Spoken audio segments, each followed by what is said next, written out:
Sugeng rawuh Pak Doron. Oke, menika Ki Karawan pebudhen kula saking Polsek menika Pak Doron niki matur sembah nuwun rawuhipun ingkang sampun derek nyengguyung wonten dalemipun pebudhen kula Bapak Prapto sekalian Ibu Wati. Ugi dumateng warga masyarakat Bleru sekecaken ing samangkenipun kalipur saking kadang-kadang Senireok Senopati Jaya Manggala ugi mangke kalipur saking kadang-kadang adik-adik PSHT utawi pencak silat nggih pentas seni pencak silat nggih menika persaudaraan Setih Hati Terate nggih ingkang dipun wontenaken wonten dalemipun pebudhen kula Bapak Prapto sekalian Ibu Wati. Ugi matur sembah nuwun rawuhipun saking Polsek Jelopo inggih menika Bapak Babin Kantipmas, ugi saking Koramil Bapak Babinsa, ugi saking pebudhen kula Bapak Doron sak prakanca nggih matur sembah nuwun saking Polsek Jelopo ingkang sampun rawuh wonten dalemipun pebudhen kula Bapak Prapto sekalian Ibu Wati. Ing samangkenipun mobil saking kadang penjadil ingkang sampun paripurna monggo langsung kemawon pindah wonten panggung nggih lenggah wonten panggung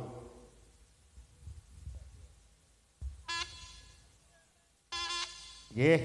sinambi yang rantu saking kadang-kadang Senireok ing siang punika deretos panglipur mangke saking kadang-kadang Senireok nggih sinambi yang rantu saking kadang-kadang Senireok ing dereng rampung angrasuk busana nggih Ayo slendru nih, slendru. Ket mau belok terus.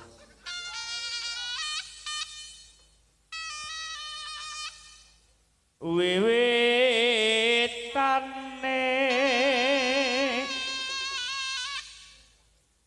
anderek sang peke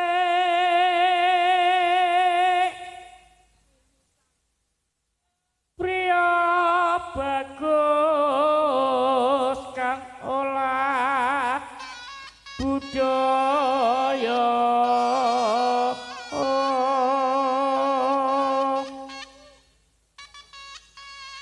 sowan menyang kutha gedhe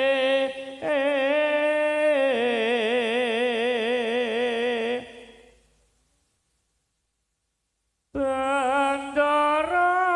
terus kayung yun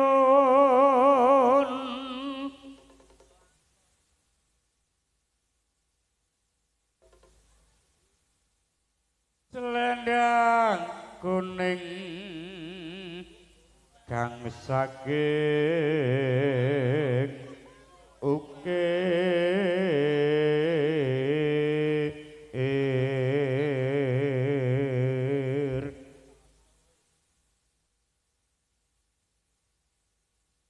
swara kurang pramana ing wasis nglungrung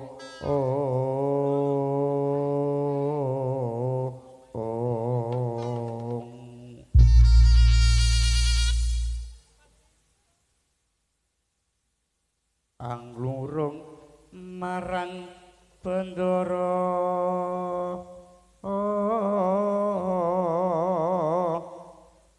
Tia Sulistya pijer ngincangake alis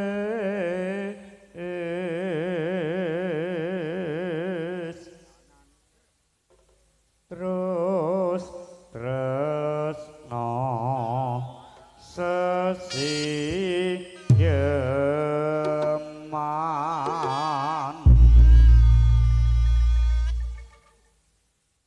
luwih becik patenana timbang perpisahan rahasia kang sulistya tak rewangi samudana marang kulawarga garwa lan peputra liwat kijanging alisku kewang landang rasane atiku nadyan wis lekser yuswaku aku isih mampu ngadeni solamu mongko kowe bocah gunung nadyan bocah gunung kaduga anjrimpung jiwa ragaku kok murung kehormatan mabruk hubungan yo pinjung urip ana kutha gedhe kowe tak tukoke omah tak mobile kowe apa wae nadyan sesijeman pastikan sebadan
apa wae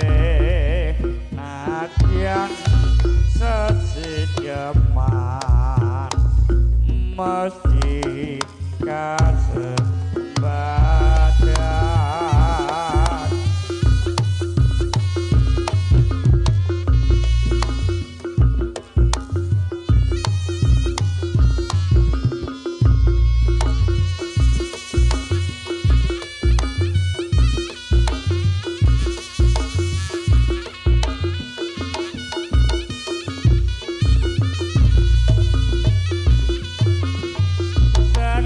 yang ora nesa kademaka sing tak tampa senadyan amung sepele ngelingake kabeh labete kaya rembulan lumaku amat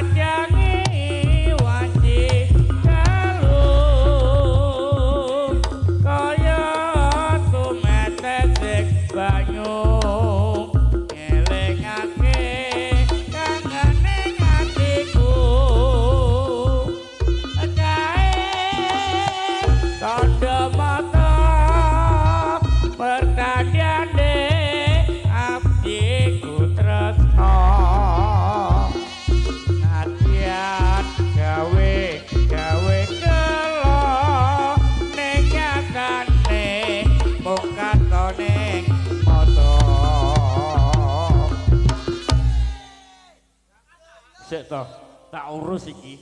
slempretmu mau tibane apa jane ketoke slendro tapi yo ora cocok aku wis paham jane tibamu tanda mata tak simpan ana kamarku dadi sulembrek sliramu tak simpan ana atiku waktu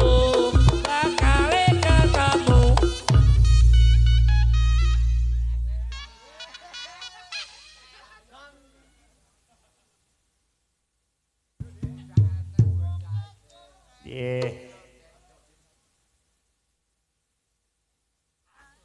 mekaten setunggal kali tembang sampun katuraken mligi penderitas panglipur dumateng ngarsanipun sami ing siang punika mliginipun dumateng para katang sutresna para tamu kakosra putri ngarawuh ing siang punika.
Ayo jadile medun ngalih medun nah kurjine wis ana ayo Mbak Rosi ayo medun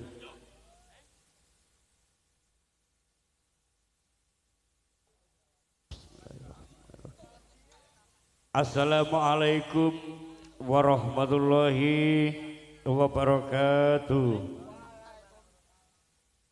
Assalamualaikum warahmatullahi wabarakatuh.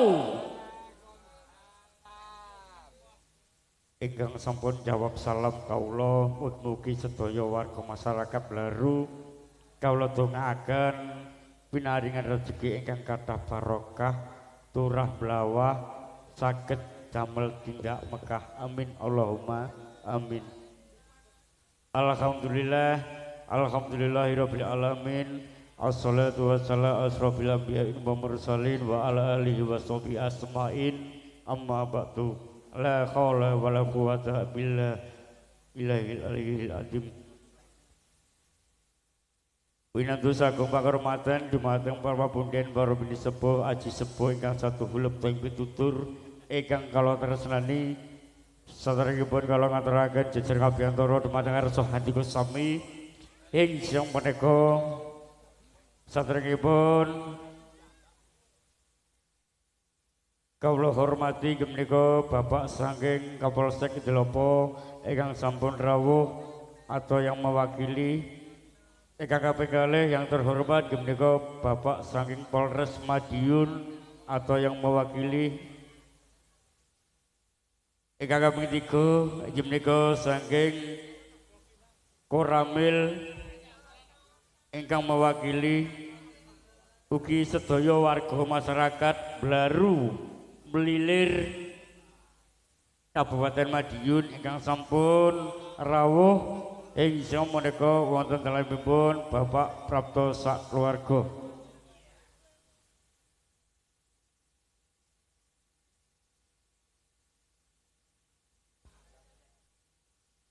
Ing siang menika ingkang sampun angrawakaken saking kawula sakoca saking pepudhen kula Bapak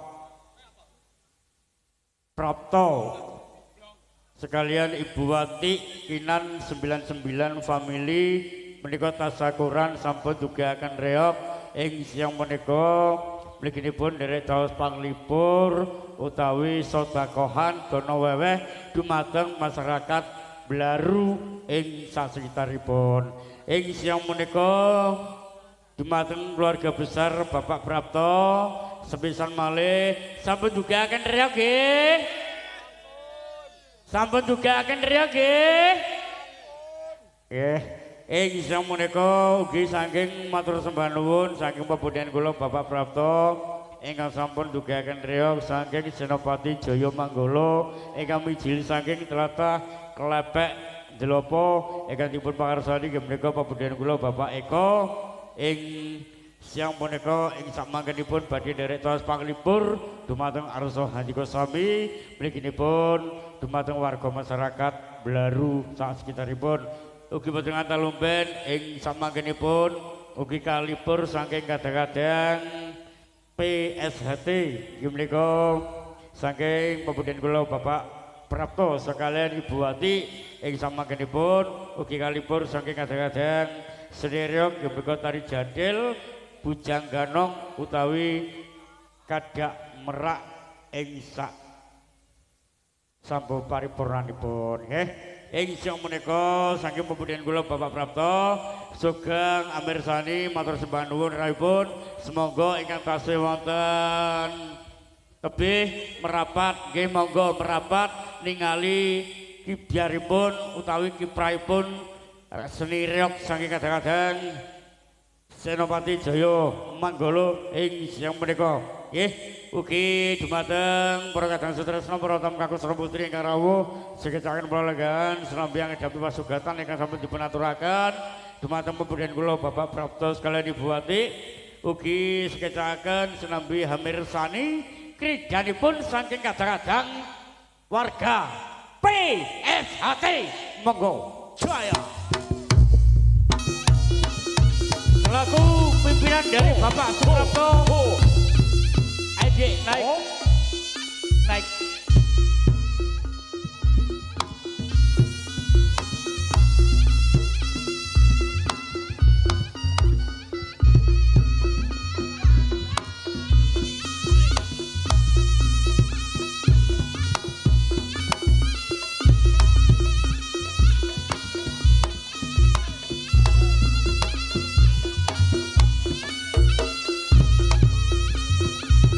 monggo Cik naik Cik